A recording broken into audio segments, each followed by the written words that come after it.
Nahrávání začalo. Krásný den, já vás vítám u dalšího dílu pořadu a podcastu Pokec.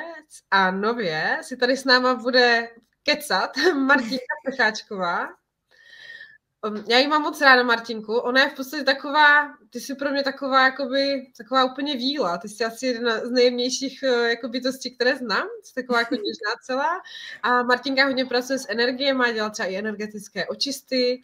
Nejenom lidi, ale třeba i firem, což je třeba za mě úplně jako super a je to velmi výjimečné. Tak jsem si ji tady pozvala, aby nám třeba taky řekla nějaké moudro a nějak nám poradila něco hezkého do života. No a dneska to máme na téma pozor na to, co si přejeme, protože by se to taky mohlo splnit. Áno, presne tak. Ďakujem ti, milá Veronika, za pozvanie a takisto za tvoju krásnu energiu, ktorú vnášaš do priestoru, lebo sme sa prepojili a hneď sa to tu všetko tak rozžiarilo. A to sú presne tie energie, ktoré niektoré sú vidieť a niektoré proste sú za tou oponou a to je práve to, s čím ja pracujem. Či je to vlastne v rámci osobných konzultácií alebo načítanie z akashických záznamov, alebo keď robím výklady kariet, ale vlastne je to vlastne za tým, čo ten človek sám pred sebou nejako bojkotuje, sabotuje, nechce vidieť, alebo sa tomu proste nejako zaviazal, možno v minulých životoch, že toto si už viac nedovolím, lebo to v mojom živote nedopadlo vždy najlepšie. Tak práve toto je priestor, kde ja v podstate vstupujem. A čo sa mi v mojej praxi celkom osvedčilo, že ono to tak trošku morbidne znie, že kde iní končia, tak tam ja začínam. Takže niekedy prichádzajú ľudia, že už som vyskúšal toto, alebo vyskúšala, alebo ja pracujem viac menej so ženami na nejakých 80-90%. Ale v podstate tí páni sú tam takisto, lebo keď riešime vzťahy v rámci konzultácií, komunikácie, a rôzne nastavenia v rodinách, tak vždy je tam taký ten trojuholník, že je tam klientka, partner a ja. Takže vlastne energeticky je tam ten muž viac menej stále s nami. Jo, no to vím vlastně, že ty to můžeš jako moc pěkně navnímat, jo, a vždycky to tak jako i hezky popisuješ. Já taky jsem vlastně, když mi nic nepomohlo, tak jsem skončila u tebe, že jo. tak, presne. No, ale to je práve, prepáčte. No, promiň. No, že to je vlastne to, že keď robíme to, čo nás baví, to, čo milujeme, tak to energeticky pritiahne rovnakých ľudí, lebo aj ty s tým vieš pracovať, aj ty tam máš ten presah, takže nenápadne, proste náhodne sme sa prepojili. No a teďka teda na to téma, pozor na to, co si přejeme, protože by se to mohlo stát, což je v podstatě jakoby zákon přitažlivosti, že jo? To souvisí teda i s našima myšlenkama, že vlastně i to, na co myslíme, tak se nám vlastně děje. Ano. No a jak si to chtěla pojmout, protože vlastně někdy si to vlastně i přejeme blbě, že jo? Nebo jakože to není úplně třeba pak ten výsledek tak, jak jsme chtěli. Bo já mám s tím takovou zkušenost taky. Áno. Ono to, veľa ľudí s tým má takto skúsenosť, že pozor na to, aby som kontrolovala tie myšlienky, aby som proste nejako vibrovala vyššie. Len pravda je taká, že my keď si nejakým procesom máme prejsť, tak tomu nezabráni nič. Len otázka je, ako dlho ten proces bude trvať, ako dlho my niečo pochopíme, ako sa my presunieme na nejaký ten stupienok vyššie. Áno. A ako som to myslela, ja som si napríklad pred pár rokmi, možno mesiacmi skôr, želala, aby som ja bola u niekoho hosťom. A ono sa to tak nejako tak bolo v tom poli mojom a potom sme sa dohadovali na nejakých týchto stretnutiach a už je to tu. Že vlastne nedávať tam nejakú tú podmienku, kedy sa to má stať, ako sa to má stať, aká tam bude téma a proste úplne tak navoľno, že ja si niečo zaželám, dám to do éteru okolo seba a ak to má prísť, tak to príde. Bez toho tlaku, lebo tlak vytvára protitlak. A je to vlastne rovnaké aj vo vzťahoch. Čím sa viac my približujeme k tomu partnerovi, tak tým on proste musí cúvať. Lebo každý potrebuje ten svoj osobný priestor a nikomu nie je príjemné, keď sa niekto stále natláča. Áno. A takisto to funguje s tými želaniami. Čím viacej my na ne budeme tlačiť, no kedy už, včera bolo neskoro, a naozaj tá dôvera v proces, v to, že deje sa pre moje najvyššie dobro na tom pozadí, to, že ja tam nevidím, čo sa deje za tou oponou, alebo je to ako keď zasejeme semienko, tak tiež tam stále nešťúrame s tým prstom, že už si sa rozvinulo, už je tam niečo, je tam tma, je tam hlina, ja tam nevidím, čo sa tam deje. A to je práve to, že ja nemám nad tým kontrolu. kedy sa to stane, ako sa to stane, za akých okolností, s kým, ako, na čo, prečo. Proste úplne je to bez nás, o nás bez nás. A na nás je, aby sme to prijali. Ano, no ale je to náročné takhle se jakoby odevzdat, vlastně hlavně pustit tu kontrolu a vlastně i tu mysl nedovolovat jí, aby vlastně vůbec nad tím přemýšlela, že ve chvíli, kdy ta mysl tam začíná jakoby být hodně hlučná, že jo, tak začneme přemýšlet, no a v tu chvíli, když budu sprostá, je to vždycky v prdeli, podle mě. Ja tomu rozumiem, ale je to napríklad na tom takom tréningu, že cvikom sa stávame majstrami. A práve k tomuto ja vytváram meditácie alebo aktivácie, ktoré, aj keď niekto pritom napríklad zaspí, tak aj takto podvedome nikdy nespí. Stále sa to tam vlastne uvoľňuje, prepúšťa a naozaj tá kontrola, to, že vlastne ja si dovolím uvoľniť to je naozaj pocit taký, ktorý mi klientky ženy popisujú, že veľmi často pri tom plačú. Ano. A to je vlastne tá emócia tela. My keď si niečo dovolíme uvoľniť, pustiť to, že aj tak s tým nič nezmôžem, tak na čo sa budem trápiť od rána do večera 24/7. A my veľmi často si dávame rôzne scenáre do hlavy, že čo keď sa niečo stane, čo ak to takto dopadne. A pritom to vôbec takto nemusí dopadnúť. No nemusí, no. No. Ono třeba já jsem kdysi hodně teda manifestovala, vyloženě, že jsem si jako, a vždycky mi to ale dopadlo, jak kdyby, že to mělo to dobré, jsem chtěla, ale zatím ještě i něco, jako co jsem třeba nedomyslela, ani něco jako nenapadlo.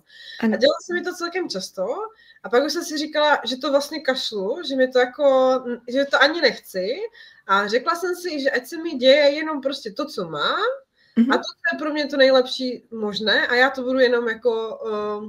budu schopná to umět identifikovat v té realitě, že to je jakoby něco pro mě, nějaká zpráva nebo něco třeba zajímavého, co mám přijmout a věřit, že to je prostě pro mě to nejlepší. I když třeba to někdy, že bolí, nebo je tam třeba nějaká zkouška v tom, ale je to prostě i tak pro tebe to nejlepší.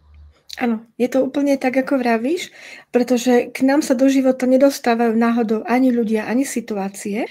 Častokrát to nie je o tom, že ja niečo chcem, ale ja niečo potrebujem. To, že tomu nerozumiem, to je druhá vec. Na čo to potrebujem? Na čo potrebujem nejaké sklamania, bolesti, proste niečo, čo sa nám nepáči. Ale niekde na úrovni duše je to absolútne vyrovnané, absolútne v poriadku. Nikto nikomu nič zle nerobí, nikto nikomu proste nedlží. Je to naozaj na tom vyrovnaní. Ano. Já to vnímám stejně, jo, že vlastně je to tak je.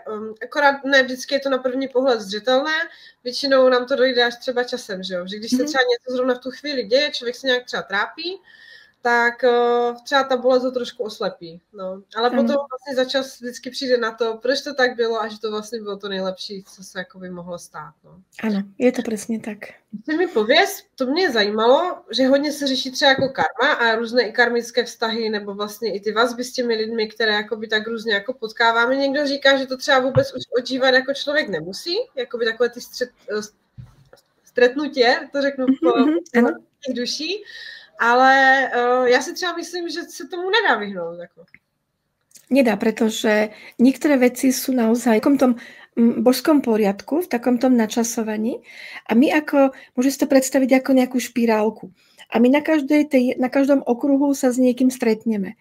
A nedá sa vyhnúť. My keď sa chceme stretnúť s niekým, kto bude na 4. špirálke, na 4. stupienku, tak proste musíme tam stretnúť aj tých v úvodzovkách hajzlíkov, tých, ktorých v podstate musíme tam stretnúť, aby sme si to vlastne vedeli aj vážiť, že aké to bolo oproti tomu, aké to je teraz. Áno.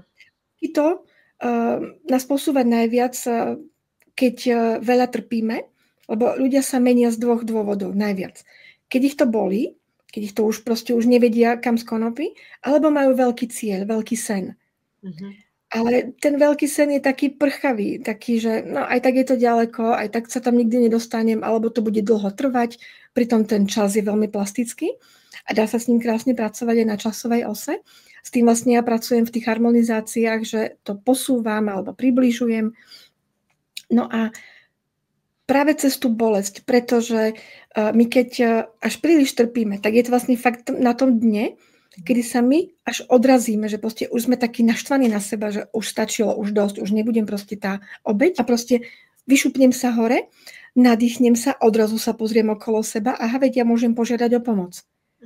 Ale to naše ego, že a nie, to zvládneš sama, to ešte sa potľapkáš, dobre, jasné, veď to dáš, veď ty si ksena veľká. No, ale v tom odovzdaní, to je to, že púšťam kontrolu. A ja si dovolujem prijať zvonku pomoc. Nemusí byť len finančná, môže byť aj nejako inak. Proste niekto nás príde objať, alebo niekto nám nakúpi. Proste úplne v takých tých drobnostiach a tam spoznávame tie esencie duši tých iných ľudí, že kde sa stretávame, kde to ešte ladí a kde si v podstate už nemáme čo povedať. Vieš, poznáš to napríklad, keď niekto sa stále snaží, že iba jeden bude vytvárať kontakt. Iba jeden bude vyvolávať. Teda, ako volať, telefonovať. A ten druhý proste bude stále, že ako ten pasívny. Ale ak ten jeden, čo volá, prestane jedného dňa, tak ten vzťah sa proste ako rozplynie, že musí tam byť proste vyrovnanie. Má dať dál, že proste, aby to bolo také plus minus narovnako. Ako sa približujeme k sebe. Určitě, já nevím, proč mi ta kamera tak skáče, já to mám face tracking, víš, a to jako by mám mapovat obličeje, možná, že mi tady utíkají kočičky, že možná... Áno. A zvieratka sú krásne energie, tie často prichádzajú aj na konzultácie moje a tak hovorí. No a já mám vlastně ještě 2 kocoury a vnímám je jako hodně takové jako posvátné, oni ke mně vlastně oba přišli jako zvenku, jo, že a zůstali, takže... Ano, si tě vybrali. No, jako chápu, mají se asi dobře, ale já jsem na kočky byla celý život alergická a mě to vlastně přišlo, až když jsem toho Freddyho, toho prvního přijala. A to je třeba zajímavé. My jsme ho měli doma a mě teklo z nosu i z uší skoro, jo, furt jsem čekala, on za mnou furt chodil a já jsem ho odháněla, říkám, jdi pryč, nech mě, jo, fakt jako zlé. A byl u nás už asi měsíc, protože my jsme mu hledali ten domov, odkud jako utek, že jo, a my jsme ten domov jako nenašli. A dcera si ho chtěla nechat. No já jsem si říkala, no a teď já jako skoro jako umírám, že jo, já jsem se dusila, tak jsem si říkala, tyjo, ale přece to je blbost, jako. Přece moje tělo mě nezabije jenom proto, že mám doma kočku. Říkám, tak to ne, prostě. Říkám, tělo prostě si musíš jako zvyknout, že jo. No a zvyklo a nic. Ano. A to je taky podle mě v mysli, jako naší. I tady ty nemoce, i ty alergie a tady to všechno, že dá si fakt normálně, můžeš si dát tomu tělu prostě příkaz, ať ono to zvládne a ono to zvládne. Áno. Otázka je takisto, že čo je za tým, ako taká nejaká sekundárna výhoda. Že niekto napríklad sa toho ani nechce zbaviť. Že síce v hlave si na začiatku povie, ale áno, bolo by lepšie, keby som nemal tú alergiu, ale na druhej strane mu to vytvára to pohodlie, že nemusí ísť napríklad do lesa na prechádzku. Alebo na lúku. Lebo je pohodlnejšie sedieť doma. Ale to je to až za tým. A častokrát si to ľudia ani nechcú priznať, že je tam tá druhotná výhoda. A máš pravdu, že to naše telo je veľmi inteligentné a stále viac a viac sa naše tela budú dávať do popredia a už nie až tak, že my, ale ja. Ale v tom zmysle, že čo mne robí dobre, kam sa ja chcem posúvať, akú stopu tu chcem nechať. A keď sme my spokojní, tak sa to automaticky preniesie aj na okolie.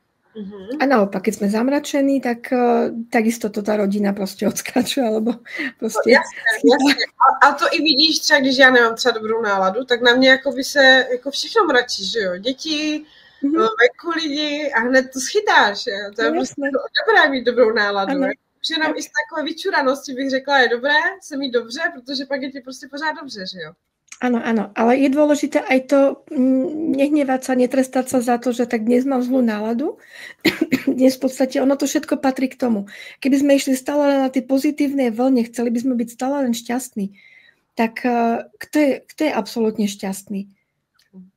No. A hlavně ono by to štěstí, že ho zmizelo. Že tím, jak žijeme v té dualitě, no tak my vlastně můžeme ochutnávat štěstí jen díky tomu, že víme, co je to neštěstí. Jinak by to presne tak. Áno.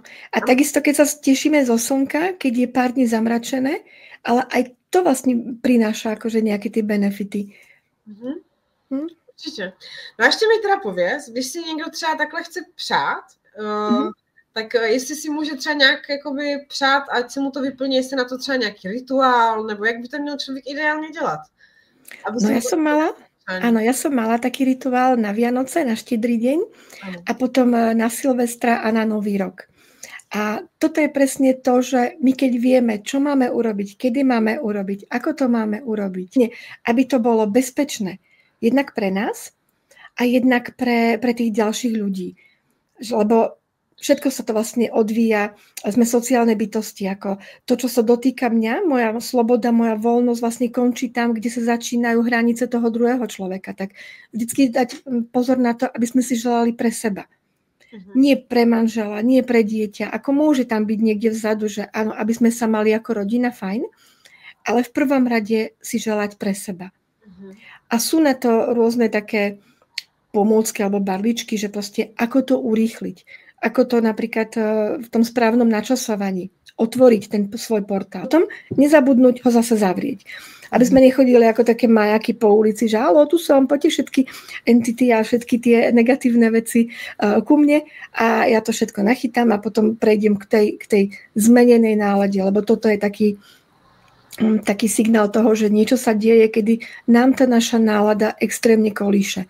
Zvonku sa nič nedieje, ale vnútri to proste buble, vrie a je to fakt také nepríjemné, z extrému do extrému, ako keby o nás bez nás. Ale aj tam sa dá vlastně očistiť a v podstatě prepustiť to, čo tam nepatří. No a jak se to vlastně děje, že mají lidé na sobě ty energetické nánosy, nebo právě, že třeba na ně může přijít nějaká taková vysávací entita?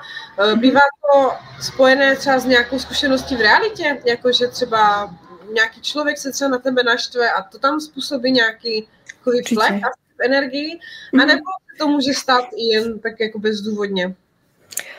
Bezdôvodne je to málo kedy a ono je to väčšinou aká je akcia, taká je reakcia. Vždy to vonku je odrazom toho, čo je vo mne. Ak ja som vnútri na niekoho nahnevaná, lebo to, že to nepovieme cez pusu, že to ostane len ako myšlienka, tak ono sa to aj tak na tej energetickej úrovni prepíše. Keď ja niekomu niečo pošlem, či mu prajem dobre, alebo naopak to zlé, tak, že mu chcem uškodiť, tak sa to proste vráti. Je to ako bumerang. A takisto aj ten druhý človek. Keď v tej myšlienke niekedy v zlosti, v hneve, tak môže to byť. A takisto veľa takýchto vecí si môžeme nachytať, keď ideme cez cintorín alebo cez okolo kostola, alebo sme v spoločnosti, kde sú veľmi opití ľudia alebo zdrogovaní, tak proste tam to lieta, tam sa to hemží. No já mám za to vlastně, že jsem kdysi měla vztah vlastně s mužem, který hodně pil a on byl potom agresivní a já jsem vždycky se mu dívala do očí a měla jsem pocit, že on tam jako není v tom těle, že to je někdo jako jiný. A to bylo ještě v době, když jsem tady o těchto věcech nevěděla vůbec nic, jo? Ale potom zpětně se mi potvrdilo, že vlastně ano, že když je někdo závislý na něčem, tak vlastně do něho ty bytosti mají jako vlastně přístup a pušujou si, že je to jeho tělo. Áno, áno. A tí odvážnejší sa môžu aj spýtať toho človeka, keď si aj teraz spomenula, že keď si sa pozrela do očí, ja viem, že je to už minulosť, ale vieš sa v tom vrátiť do toho a napríklad, ale ani nemusíš, ale ak by sa to opakovalo, tak proste spýtať sa toho daného človeka, že koľko ľudí je v tebe. Jo. A on keď je v tom švungu, tak on to hneď vybafne. 2, 3. Mám s tým osobnú skúsenosť. To je zajímavé, no. Ale naozaj na tú prvú dobrú on to proste hneď vybafne, lebo tiež je to niečo, kedy vlastne tie bytosti v ňom chcú byť videné, chcú byť proste ako také opičky na scéne, že proste aha, ja som tu, poď mne sa venuj, ja tu iba zneužijem toto telo, ale budem sa venovať ako niekto ma vidí, niekto proste sa mnou zaoberá. Jo, že mají vlastně radost, že takhle jsou viděné, tím pádem se potvrdí existence. S nimi treba komunikovať, len netreba sa báť, netreba sa nechať zastrašiť. Oni veľmi radi proste idú do toho, aby sa človek obával, aby proste bol zahnaný do kúta, ale naozaj, keď my tam prejavíme naozaj takú tú stabilitu v tele, v sebe, že proste ako táto duša už tu nemá proste čo robiť, tak no len otázka je naozaj aj to, že keď s tým nevieme pracovať, keď vlastne len to ego nás tam ženie, že veď ja to prebijem, ja to pretlačím nejako, tak je možné si ešte viacej uškodiť a zahrabať sa ešte nižšie do toho. Aha. No a jak to třeba člověk může poznat, že má v sebe takovou nějakou jako entitu? Je na to nějaký jako patent? Protože, víš, nebo nějaká jako rada? Protože někdo to třeba má, že vůbec o tom neví. Ako to nevie, tak veľmi pravdepodobne to nemá. Jo. Pretože ono to rado na seba upozorňuje a môže tam byť, ako som už spomínala, tie nálady, že tam proste z ničoho nič sa to premení. Alebo je to naozaj taký ten vnútorný pocit, že niečo tu nie je v poriadku, niečo tu neladí. My samých seba najlepšie poznáme. Alebo v noci sa to napríklad nejaký tieň môže byť, alebo svetlo, alebo vám budú blikať doma spotrebiče. Vypínať, zapínať, len tak. Alebo spadne kniha, alebo hrnček vypadne. Proste niečo, čo vám proste ako ukáže, že aha, niečo je tu nie v poriadku. Niekto, kto je citlivejší, vnímavejší, to môže aj cez nos cítiť, že niečo tu fakt smrdí. A máte proste doma upratané. Ale proste prejsť si, ja to aj hovorím klientkám na konzultáciách, prejdite si dom, byt a každú jednu miestnosť si to očúchajte, oňuchajte, že keď tam niečo smrdí, tak to proste treba očistiť, rozvoľniť to tam a fakt na 90% je to veľká úľava. Či po komunikačnej stránke, alebo keď sme aj spomínali na začiatku, že aj firmy čistím, tak sa to veľmi pekne prejavuje aj na číslach. Ano, mám vlastně klienta, který se k tobě objednal a říkal, že potom se to, ale byl takový, víš, jako nebyl si ti úplně jistý, jestli to fakt bylo tím, ale vím, že věděl, že jo. Jako. Áno. Neměl s tím jako zkušenost, no. Ono sú to presne tie veci, ktoré sa nedajú ukázať, že aha, takéto to bolo predtým a teraz je to takéto. Lebo vidieť to hneď, to by bolo zase to, že ja to chcem a proste dajže Bože, ale hneď. Jo. A včera bolo neskoro. Ale naozaj aj on si to dovolil proste uvoľniť, pustiť a nechal k sebe prísť tie nové veci. Tých nových klientů, nové zákazky a tak. Co se týká toho čichu, tak třeba co mně se stává, tak když někoho třeba znám a vím, že má nějaký parfém, nějak jako voní, se mi někdy děje, že já třeba jdu po městě a najednou jako bych to cítila toho člověka. A třeba na mě asi myslí, nebo se mnou snaží nějakým způsobem jako spojit. A ak je to príjemný pocit, tak tam môžeš tiež opätovať tú vibráciu, tú myšlienku toho, že je to vlastne takéto príjemné stretnutie energetické. Ale ak by to bolo také, že ako taká záťaž, alebo keď niekto na teba deku hodí, vieš, energeticky, tak to je práve to, že nebolo to až tak v dobrom spomínané. Jo. No a co dělat, jestli vlastně třeba na tebe někdo myslí třeba zle, jak ty to třeba takhle nějak jako ucítíš, že vlastně je na tebe takhle jako zle, můžeš se v tu chvíli nějak jakoby předtím ochránit, když něco takového člověk cítí? Áno, bývajú aj rôzne ochrany, to tiež učím svoje klientky, ale také najrýchlejšie, keď prídeme zvonku domov, alebo keď sa to aj doma stane, tak proste vyčistiť si ruky, opláchnúť si napríklad chirurg pred operáciou umýva ruky až po lakte, tak proste všetko to vydrhnúť so soľou a proste dopriať si ten čas, že odstraňujem tam tú energiu. A takisto aj nohy do lavora, ale ako so soľou. Niekto používa aj ocot. Ja viem, že kam ide naša pozornosť, tak to narastá. A ja keď budem stále myslieť, aby na mňa nikto nezautočil energeticky, tak si to samozrejme, že privolávam, pritiahnem. Ano. Čiže čím väčšia vnútorná sila, taká stabilita, že všetko pracuje pre mňa a na čo siahnem, to sa mi darí. To som aj teraz písala ženám do komunity, ktorú mám, že na čo siahnem, to sa mi darí. Tak je to naozaj veľmi silné. A čím sme my, nechcem povedať žiarivejší, ale naozaj taký pevnejší vo svojom strede, tak tým menej tých útokov bude k nám prichádzať. A oni si nájdú zase iný objekt. Jo, to je hezké. Ale na co sáhnu, to se mi daří, to si myslím, že by si měli všichni zapamatovat, že to je jak takové fajn. Kdybych si to mohla přát třeba doma, ať mám uklizené pořád. že můžu dělat, co chci a pořád bude uklizeno. Třeba se mi to tady zlepší. Alebo tak priebežne, áno. Alebo si vlastne dať pani na upratanie. Super. No, jakože taky možnost, no. Takže co jsme to, no a ještě mi řekni, když teda někdo si přeje vlastně, protože to máme dneska na to téma těch přání. Ano. A vlastně dostane ten dárek a není to třeba úplně tak, jak bys si jako představoval. Co s tím? Máš to jakoby chtít vrátit a jakoby to vrátit, prostě si to přestat všímat a přát si to znovu, třeba líp, nebo to máš přijmout, protože já nikdy nevím, jestli jako začneš odmítat to, co ti jako přichází, no jestli si tím vlastně to neskazíš, že jo, tady tu schopnost. Ono občas veľmi krásne funguje to, že nechám to tak. Pár hodín, pár dní, proste nemyslieť na to, ono sa to rozvoľní, prepustí sa to. Aha. Ak to nie je, dajme tomu, exekútor, že proste už je to naozaj veľmi zlé, tak tam treba reagovať určite, alebo keď je to niečo so súdom a tak tam určite nepomôže, že nedieje sa to. Nevidím zlo, nepočujem zlo, tak to nie. Ale keď sú to také menšie veci, tak naozaj nevenovať tomu pozornosť. Naozaj trénovať tú svoju myseľ, že ja nie som tieto myšlienky. Toto je len odrazom toho, na čo som myslela včera, čo som tvorila predtým. A kam ja zameriam pozornosť, tak to potom budem ďalej vytvárať. Čiže sa to momentálne nejako javí, tak ja viem, že je to len dočasné. Nič nie je proste definitívne.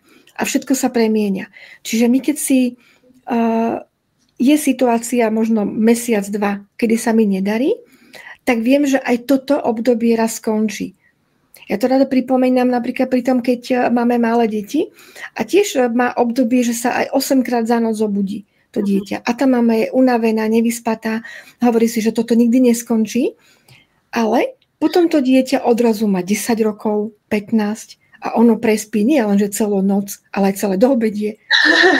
A odrazu je kopec vlastne tých prespatých nocí, úplne oddychnutých. Čiže všetko to je len dočasné. Je to len obdobie.